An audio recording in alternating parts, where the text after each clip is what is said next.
Right then, YouTube, this is an interesting one.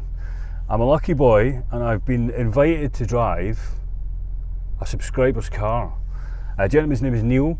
I'll first of all say thank you very much for giving me the opportunity to drive this car, Neil. Let's give you a bit of a rundown on what the car is quickly before we move away. So this is a converted 323, was originally a 323 automatic. I'm pleased to say it's definitely not a slush box anymore. It now has a ZF transmission. It's got all the right bits and bobs which make it go forwards, especially the engine. This engine, according to the owner, has been basically built to emulate and be as close to a US M3 engine as you can possibly get. So that's pretty interesting because it's kind of like mine, but it's not like mine because it's slightly better than mine, I think, and in my opinion. It has Schrick cams. They're 264, 256, and they're 11.2 intake valve lift, 10.5 exhaust. So the cams are quite special. The actual rotating assembly is exactly the same as an S52 rotating assembly. S52 pistons, rings, rods, and an M54B32 crank, which is the same crank. Look it up, guys. You'll find the same details there. So it's essentially a bit like my stroker, but on steroids with the cams. It has the M50 manifold swap, and it's been tuned by Neil.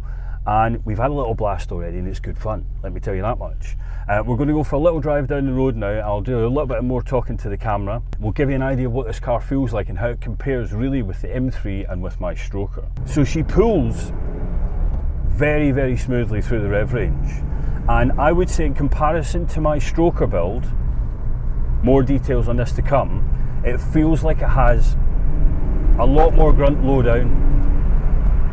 Behaviour wise, it feels very much the same as my car, my M50B30 stroker.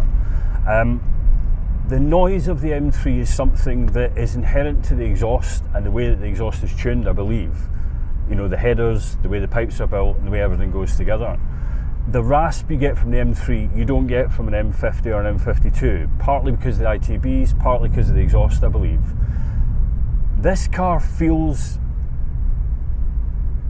deviant in a way is a good word to use to describe it, because she's extremely comfortable. Neil's done a fantastic job in my opinion of setting it up. Little caveat, he did tell me before we drove this, he's not done with the chassis tuning yet, so all good to you, sir, because it feels pretty damn good to me in the road.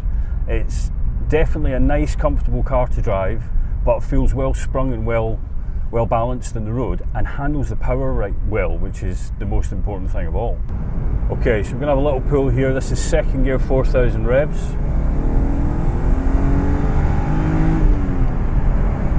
She sits up nicely. Very nice.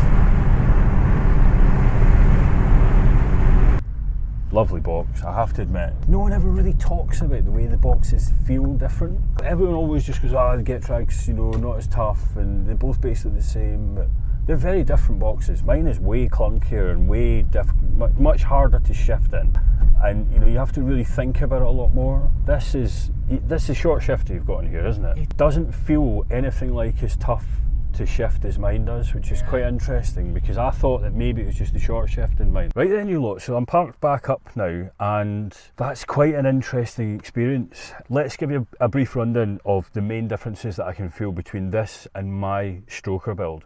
First and foremost, the torque delivery lowdown is vastly better than mine is. There's no question about it. I'm going to be doing a little bit of looking into that, so stay tuned to the channel, because there are some things I've learned recently that I want to share with you. I want to do a couple of things first, but we'll get to making a video about what I think might be going on with that torque delivery. The top end of it flies pretty nicely. I will admit the cams, I would have thought that the cams, being as high lift as they are, would be more lumpy, and they're not lumpy at all. This car idles on 800 perfectly well. There's nothing wrong with the idle. It delivers the power very smoothly through the rev range, but I will say that the low-down power is more different, and that's what makes the biggest impression on me the first moment I put the foot down in this car. I've not driven it for a very long time. I've driven it for just a few 20 minutes or so around and about here. We've had some fast roads and some country lanes. Really, it's shocking how similar all the E36s feel. It sounds like a strange comment to make, but you know, ultimately the cars are all the same. The chassis is fundamentally the same. This is a saloon, not a coupe, but by and large it feels identical to mine. The way the thing moves around the road, based on the power delivery, it's not a step change from my car, but it feels like, even though Neil has said to me that the tune isn't perfect on it, it feels like the tune feels a little bit better. I'm muddling my words, but ultimately what I'm trying to say is the power delivery is smoother, more responsive than mine, but not vastly more powerful. So we're there or thereabouts, I think, with my build. And Neil certainly is on the way to having an E36, which could probably get close to eating an M3 in this country. The US M3, is it as good as the UK M3? I'll be honest, it's not. There's no comparison really. The whole engineering of the engine is so much different.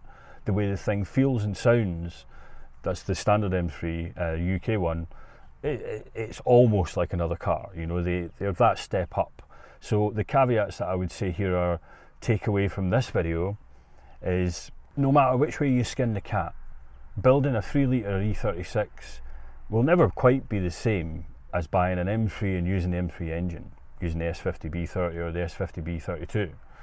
But you can certainly get close, and I think Neil is a little step closer than I am.